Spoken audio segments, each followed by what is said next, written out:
Olá, tudo bem com vocês? O glúteo máximo foi fundamental na evolução. Graças a ele, nos tornamos predadores mais ágeis e inteligentes. Entenda como as nádegas nos tornaram humanos. Chegado a um elitismo, Monteiro Lobato, de 1882 a 1948, não tinha em alta conta o português mais simples falado pela maioria da população brasileira. Chamava o vocabulário do povão de língua bunda. Uma expressão pejorativa, claro. Queria dizer que a linguagem inculta, bem diferente da erudita que ele dominava, era simplória, de baixa qualidade. Tratar assim, sem carinho nenhum, nosso par de nádegas, como se fosse um palavrão, é um costume universal, claro. Se chamamos um covarde de bunda mole, os americanos ofendem seus compatriotas com o mais virulento que Ismaéis, beije minha bunda. Pura injustiça com o glúteo máximo. Por sua importância na transformação de hominídeos em seres capazes de teorizar sobre a criação do universo, ele bem que merecia fazer parte de expressões das mais sofisticadas. Afinal, segundo estudos recentes, a bunda foi essencial para a evolução humana. E agora você vai saber por quê. Adaptada para a savana. A linhagem evolutiva dos humanos e dos chimpanzés separou-se há 8 milhões de anos. Mas ainda não encontramos fósseis do nosso ancestral comum com os grandes macacos. O provável antepassado mais antigo que conhecemos, batizado de Sahelanthropus chiadensis, viveu há 7 milhões. Ele já ensaiava o bipedismo, mas era de fato mais parecido com um chimpanzé do que com um humano. Tinha o corpo adaptado para viver em árvores. Porque, de fato, habitava florestas relativamente densas. Tinha também pernas flexíveis e ágeis, além de pés apropriados para se agarrar em galhos. Mas o habitat deles foi mudando, provavelmente por conta de uma das muitas mudanças climáticas no planeta. E isso exigiu a intervenção da seleção natural. Nossos ancestrais foram se fixando em savanas cada vez mais secas. Com menos árvores para se pendurar, e muitas presas e predadores no chão árido, a evolução foi adaptando a anatomia deles em nome da sobrevivência ao longo de milhões de anos. O Australopithecus afarensis, um hominídeo de 1,5 metros, e que surgiu entre 3,8 e 3,5 milhões de anos atrás, foi um dos que se adaptaram melhor. Em vez de um dedão opositor no pé, que funcionava como o polegar da mão, permitindo o movimento de pinça que facilita se pendurar em galhos e subir em árvores, essa criatura tinha 5 dedos dos pés alinhados e uniformes.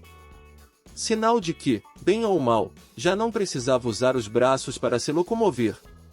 Conseguia caminhar com elegância. Mas, para que nossa ascendência pudesse se alimentar e sobreviver na savana, seria preciso mais do que isso. Era necessário correr.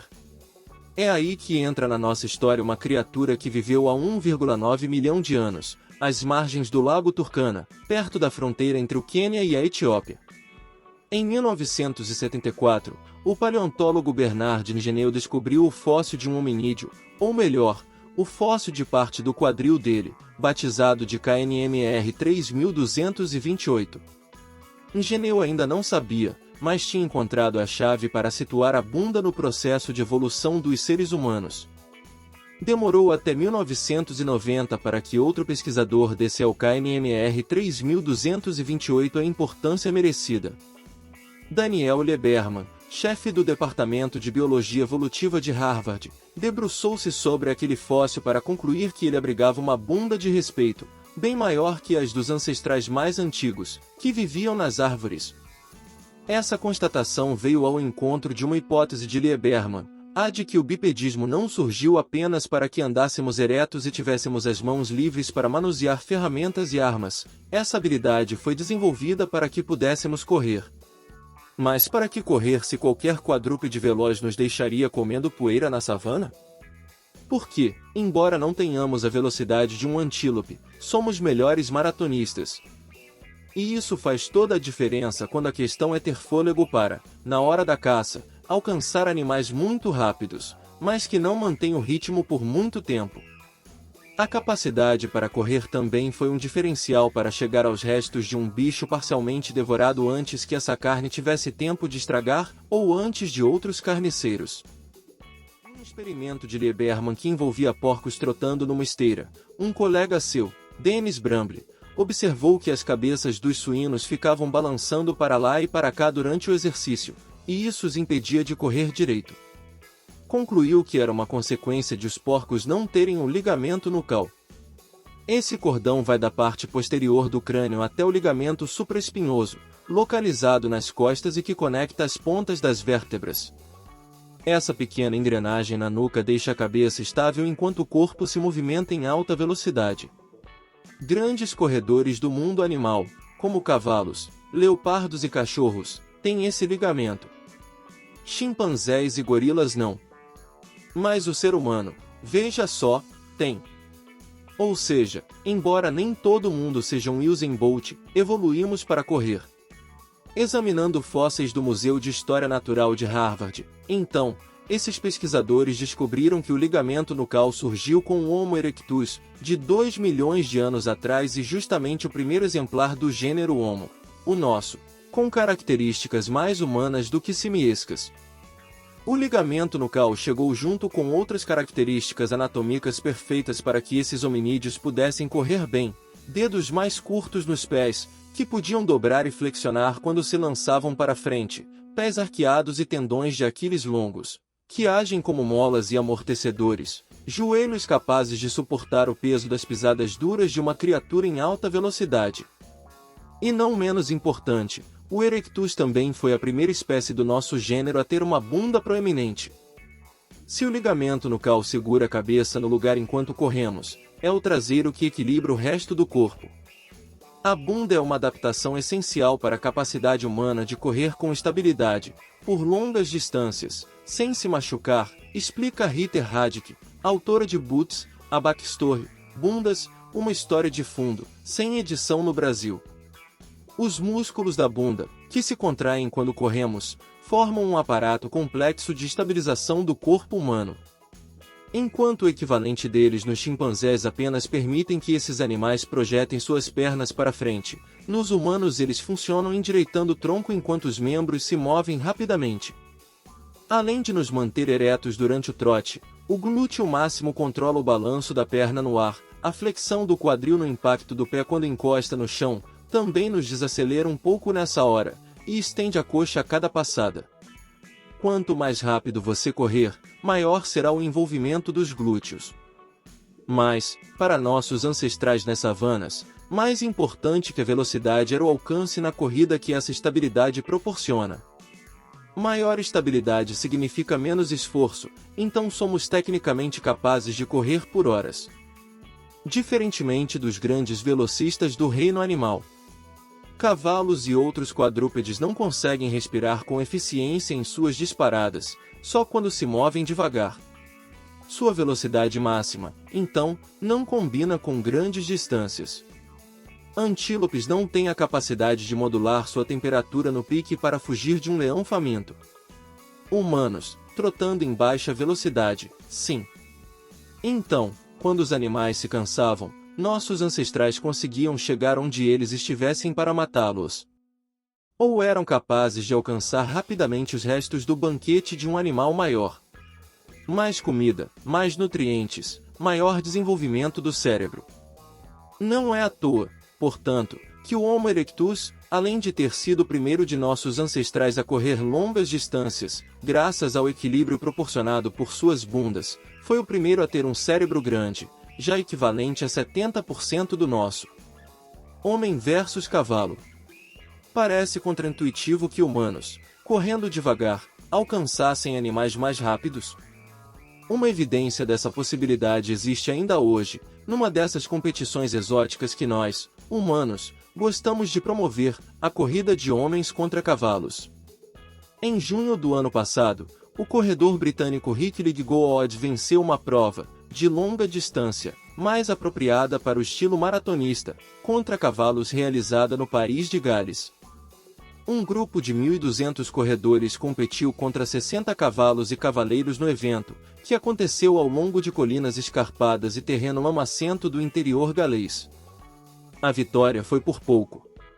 Rick, um bombeiro de 37 anos, completou os 35 quilômetros em 2 horas, 24 minutos e 23 segundos.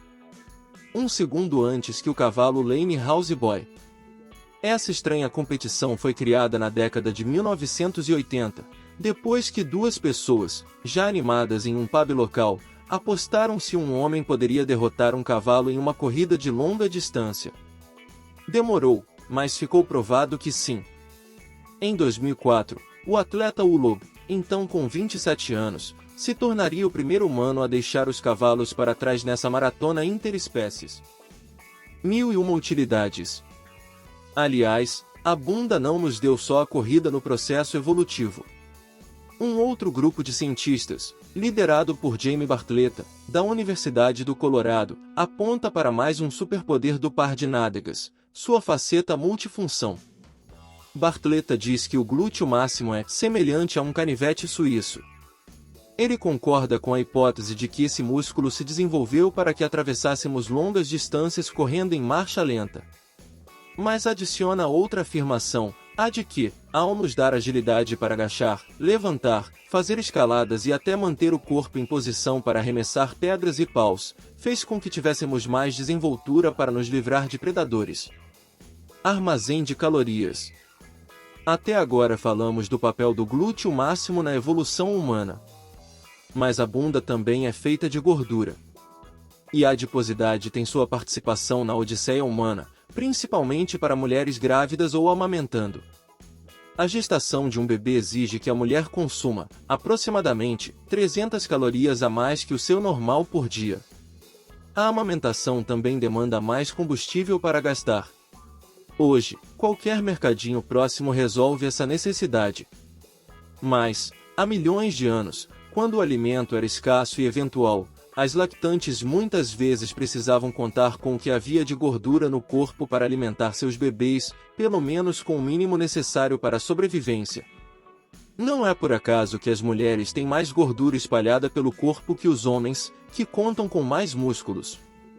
Nesse espalhamento, a bunda foi privilegiada pela evolução, assim como as coxas.